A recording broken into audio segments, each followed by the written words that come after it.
ಎಲ್ರಿಗೂ ನಮಸ್ಕಾರ. 2025ರ ಭೀಮನ ಅಮಾವಾಸ್ಯೆ ಯಾವಾಗ ಮತ್ತು ಭೀಮನ ಅಮಾವಾಸ್ಯೆ ವ್ರತಕಥೆ ಏನು ಎಂಬುದರ ಬಗ್ಗೆ ಈ ವಿಡಿಯೋದಲ್ಲಿ ತಿಳಿಯೋಣ. ಭೀಮನ ಅಮಾವಾಸ್ಯೆಯನ್ನು ಭೀಮನ ಅಮಾವಾಸ್ಯೆ ಎಂದು ಕರೆಯುತ್ತಾರೆ.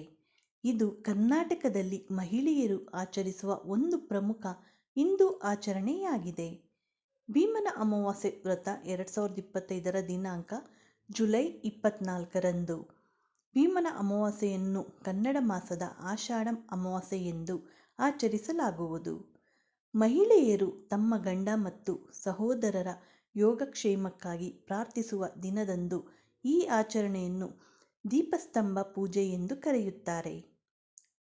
ಜ್ಯೋತಿರ್ಭೀಮೇಶ್ವರ ಅಮಾವಾಸ್ಯೆ ಅಥವಾ ಭೀಮನ ಅಮಾವಾಸ್ಯೆಯನ್ನು ಶಿವ ಮತ್ತು ಪಾರ್ವತೀ ದೇವಿಗೆ ಅರ್ಪಿಸಲಾಗಿದೆ. ಭೀಮನ ಅಮಾವಾಸ್ಯೆಯಂದು ವಿವಾಹಿತ ಮತ್ತು ಅವಿವಾಹಿತ ಮಹಿಳೆಯರು ಮತ್ತು ಹುಡುಗಿಯರು ತಮ್ಮ ಗಂಡಂದಿರು, ಸಹೋದರರು ಮತ್ತು ಮನೆಯಲ್ಲಿರುವ ಇತರ ಪುರುಷ ಸದಸ್ಯರ ದೀರ್ಘಾಯುಷ್ಯಕ್ಕಾಗಿ ಪ್ರಾರ್ಥಿಸುತ್ತಾರೆ. ಕಾಳಿಕಾಂಬ ಎಂದು ಕರೆಯಲ್ಪಡುವ ಮಣ್ಣಿನಿಂದ ಮಾಡಿದ ದೀಪಗಳ ಜೋಡಿಯು ಆ ದಿನದಂದು ಶಿವ ಮತ್ತು ಪಾರ್ವತೀ ದೇವಿಯನ್ನು ಪ್ರತಿನಿಧಿಸುವುದು. ಪವಿತ್ರ ದಿನದಂದು ದೈವಿಕ ದಂಪತಿಗಳನ್ನು ಸಮಾಧಾನಪಡಿಸಲು ವಿಶೇಷ ಪೂಜೆಗಳನ್ನು ಮಾಡಲಾಗುತ್ತದೆ. ತಂಬಿಟ್ಟು ದೀಪ ಅಥವಾ ತೆಂಬೆಟ್ಟು ದೀಪವನ್ನು ಹಿಟ್ಟಿನಿಂದ ತಯಾರಿಸಲಾಗುವುದು ಮತ್ತು ಕೋಪ, ಹತಾಶೆ ಮುಂತಾದ ಎಲ್ಲ ಕೆಟ್ಟ ಭಾವನೆಗಳನ್ನು ತಣ್ಣಗಾಗಿಸಲು ಬೆಳಗಿಸಲಾಗುತ್ತದೆ, ಅಂದರೆ ತಂಬಿಟ್ಟಿನ ಆರತಿಯನ್ನು ಮಾಡಲಾಗುವುದು. ಭೀಮನ ಅಮಾವಾಸ್ಯೆಯ ಮತ್ತೊಂದು ಪ್ರಮುಖ ಲಕ್ಷಣವೆಂದರೆ ಕಡುಬು ತಯಾರಿಸುವುದು. ಹಿಟ್ಟಿನ ಉಂಡೆಗಳು ಅಥವಾ ಕಡುಬುಗಳಲ್ಲಿ ನಾಣ್ಯಗಳನ್ನು ಮರೆಮಾಡಲಾಗುತ್ತದೆ. ಭೀಮನ ಪೂಜೆಯ ಕೊನೆಯಲ್ಲಿ ಸಹೋದರರು ಅಥವಾ ಚಿಕ್ಕ ಹುಡುಗರು ಈ ಉಂಡೆಗಳನ್ನು ಒಡೆಯುತ್ತಾರೆ. ಈ ಆಚರಣೆಯು ಮೃತ ರಾಜಕುಮಾರನನ್ನು ಮದುವೆಯಾದ ಯುವತಿಯ ಕಥೆಯನ್ನು ಆಧರಿಸಿದೆ. ಅವಳು ತನ್ನ ನಂಬಿಕೆಯನ್ನು ಒಪ್ಪಿಕೊಂಡಳು ಮತ್ತು ಮದುವೆಯ ಮರುದಿನ ಮಣ್ಣಿನ ದೀಪಗಳಿಂದ ಭೀಮನ ಅಮಾವಾಸ್ಯೆಯ ಪೂಜೆಯನ್ನು ಮಾಡಿದಳು. ಅವಳ ಭಕ್ತಿಗೆ ಮೆಚ್ಚಿ ಶಿವ ಮತ್ತು ಪಾರ್ವತಿ ಅವಳ ಮುಂದೆ ಕಾಣಿಸಿಕೊಂಡು ರಾಜಕುಮಾರನನ್ನು ಮತ್ತೆ ಜೀವಂತಗೊಳಿಸಿದರು. ಅವಳು ಸಿದ್ಧಪಡಿಸಿದ ಮಣ್ಣಿನ ಕಡುಬನ್ನು ಶಿವನು ಮುರಿದನು.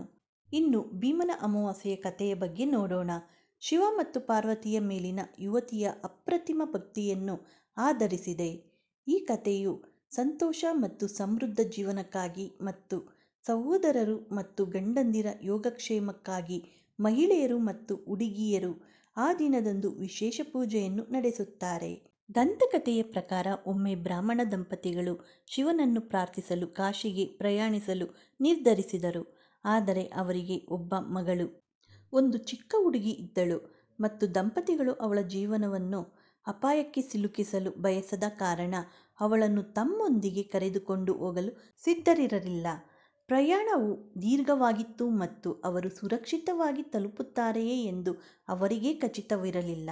ಆದ್ದರಿಂದ ಬ್ರಾಹ್ಮಣ ದಂಪತಿಗಳು ಆ ಯುವತಿಯನ್ನು ತಮ್ಮ ಹಿರಿಯ ಮಗನ ಬಳಿ ಬಿಡಲು ನಿರ್ಧರಿಸಿದರು. ಹಿರಿಯ ಮಗನಿಗೆ ಮದುವೆಯಾಗಿತ್ತು ಮತ್ತು ಅವರು ಮಗಳನ್ನು ಅವನ ಬಳಿಯೇ ಬಿಟ್ಟು ಅವರು ಹಿಂತಿರುಗಿದರು. ಅವನು ಅವಳಿಗೆ ಮದುವೆ ಮಾಡಬೇಕೆಂದು ಹೇಳಿದರು. 1 ವರ್ಷದ ನಂತರವೂ ಪೋಷಕರು ಹಿಂತಿರುಗಲಿಲ್ಲ ಮತ್ತು ಸಹೋದರ ಮತ್ತು ಅವನ ಹೆಂಡತಿ ಅವಳನ್ನು ಮದುವೆ ಮಾಡಿಸಬೇಕಾಗುತ್ತದೆ ಎಂದು ಚಿಂತಿತರಾಗಿದ್ದರು. ಅವನು ಅವಳ ಮೇಲೆ ಹಣ ಖರ್ಚು ಮಾಡಲು ಬಯಸಲಿಲ್ಲ ಮತ್ತು ಬದಲಾಗಿ ತಂದೆ ಈ ಮಗಳಿಗಾಗಿ ಬಿಟ್ಟು ಹೋಗಿದ್ದ ಆಸ್ತಿ ಮತ್ತು ಹಣದ ಮೇಲೆ ಕಣ್ಣಿಟ್ಟನು. ಒಂದು ದಿನ ಆ ಸಹೋದರನಿಗೆ ಆ ಪ್ರದೇಶದ ರಾಜನಿಂದ ವಿಚಿತ್ರವಾದ ಘೋಷಣೆ ಕೇಳಿಸಿತು. ರಾಜನ ಮಗ ನಿನ್ನೆ ನಿಧನರಾದರು ಮತ್ತು ಅವನನ್ನು ಚಿತೆಗೆ ಕೊಂಡೊಯ್ಯುವ ಮೊದಲು ಅವನಿಗೆ ಮದುವೆ ಮಾಡಬೇಕೆಂದು ಬಯಸುತ್ತಾನೆ. ಯಾರೂ ಕೂಡ ರಾಜ್ಯದಲ್ಲಿ ಆ ಪ್ರಸ್ತಾಪವನ್ನು ಸ್ವೀಕರಿಸಲು ಸಿದ್ಧರಿರಲಿಲ್ಲ. ಆದರೆ ದುರಾಸೆಯ ಸಹೋದರ ಸಿದ್ಧನಾಗಿದ್ದನು. ಅವನು ಮತ್ತು ಅವನ ಹೆಂಡತಿ ಚಿಕ್ಕ ಹುಡುಗಿಗೆ ಅಲಂಕಾರ ಮಾಡಿ ರಾಜನ ಬಳಿಗೆ ಕರೆದೊಯ್ದು ಚಿನ್ನಕ್ಕೆ ಬದಲಾಗಿ ಸತ್ತ ರಾಜಕುಮಾರನಿಗೆ ಮದುವೆ ಮಾಡಿದರು. ವಿವಾಹ ಸಮಾರಂಭದ ನಂತರ ರಾಜ ಸೈನಿಕರು ಮತ್ತು ಯುವ ವಧು ಶವವನ್ನು ಹೊತ್ತುಕೊಂಡು ಹೋದರು. ಭಗೀರಥಿ ನದಿ ಆದರೆ ಇದ್ದಕ್ಕಿದ್ದಂತೆ ಭಾರೀ ಮಳೆಯಾಯಿತು ಮತ್ತು ಯುವ ವಧುವನ್ನು ಹೊರತುಪಡಿಸಿ ಉಳಿದವರೆಲ್ಲರೂ ಹೊರಟು ಹೋದರು. ರಾಜನು ಅವಳನ್ನು ತನ್ನೊಂದಿಗೆ ಬರಲು ಕೇಳಿದನು, ಏಕೆಂದರೆ ಅವಳು ಈಗ ರಾಜಕುಮಾರಿಯಾಗಿದ್ದಾಳೆ. ಆದರೆ ಅವಳು ಅವನೊಂದಿಗೆ ಹೋಗಲಿಲ್ಲ. ಬದಲಾಗಿ ಅವಳು ಸತ್ತ ರಾಜಕುಮಾರನೊಂದಿಗೆ ಇರಲು ನಿರ್ಧರಿಸಿದಳು. ರಾಜಕುಮಾರನ ಮೃತದೇಹವನ್ನು ನೋಡಿದಾಗ ತನ್ನ ಹೆತ್ತವರು ಇಲ್ಲಿದ್ದರೆ ಹೀಗಾಗುತ್ತಿರಲಿಲ್ಲ ಎಂದು ಅವಳು ಭಾವಿಸಿದಳು. ರಾತ್ರಿ ಕಳೆಯಿತು ಮತ್ತು ಮರುದಿನ ಆಷಾಢ ಅಮಾವಾಸ್ಯೆ ಮತ್ತು ಪೂಜಾ ದಿನ ಶುರುವಾಯಿತು. ತನ್ನ ಹೆತ್ತವರು ವ್ರತ ಆಚರಿಸುತ್ತಿದ್ದ ರೀತಿ ಅವಳಿಗೆ ನೆನಪಾಯಿತು. ಅವಳು ಸ್ನಾನ ಮಾಡಿ ನದಿಯ ದಡದಿಂದ ಜೇಡಿಮಣ್ಣನ್ನು ಅಗೆದು 2 ಕಾಳಿಕಾಂಬ ದೀಪಗಳನ್ನು ಮಾಡಿದಳು. ಬಿದ್ದ ಮರದ ನಾರಿನಿಂದ ಬತ್ತಿಯನ್ನು ಮಾಡಿ ತನ್ನ ಹೆತ್ತವರು ಮಾಡುತ್ತಿದ್ದಂತೆ ಆಚರಣೆಗಳನ್ನು ಮಾಡಿದಳು. ಕಡುಬುಗಳ ಬದಲಿಗೆ ಮಣ್ಣಿನ ಉಂಡೆಗಳನ್ನು ಸಹ ಮಾಡಿದಳು. ಅವಳು ಪೂಜೆ ಮಾಡುತ್ತಿರುವಾಗ ಅಲ್ಲಿಗೆ ಒಂದು ಯುವ ದಂಪತಿಗಳು ಬಂದು ಶವವನ್ನು ಏನು ಮಾಡುತ್ತಿದ್ದಾಳೆ ಮತ್ತು ಈ ಪೂಜೆ ಏಕೆ ಎಂದು ಕೇಳಿದರು.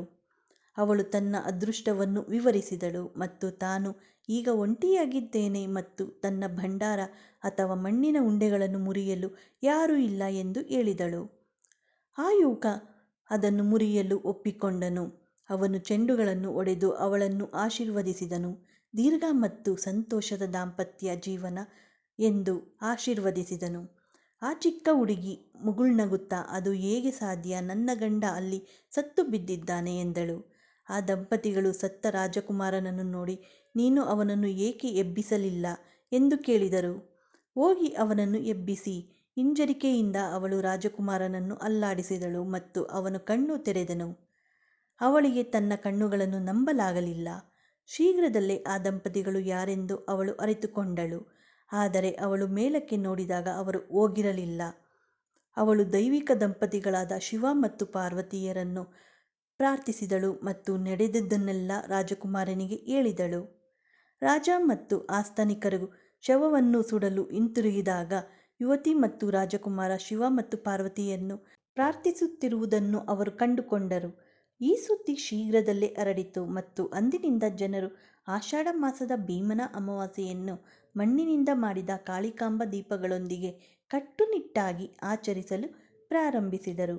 ಈ ಮಾಹಿತಿ ಏನಾದರೂ ನಿಮಗೆ ಉಪಯುಕ್ತವಾದರೆ ಲೈಕ್ ಮಾಡಿ, ಹಾಗೆಲ್ಲರಿಗೂ ಶೇರ್ ಮಾಡಿ. ಮತ್ತಷ್ಟು ವಿಡಿಯೋಗಳಿಗೆ ನಮ್ಮ ಚಾನಲ್ನ ಸಬ್ಸ್ಕ್ರೈಬ್ ಮಾಡಿ. Thank you for watching.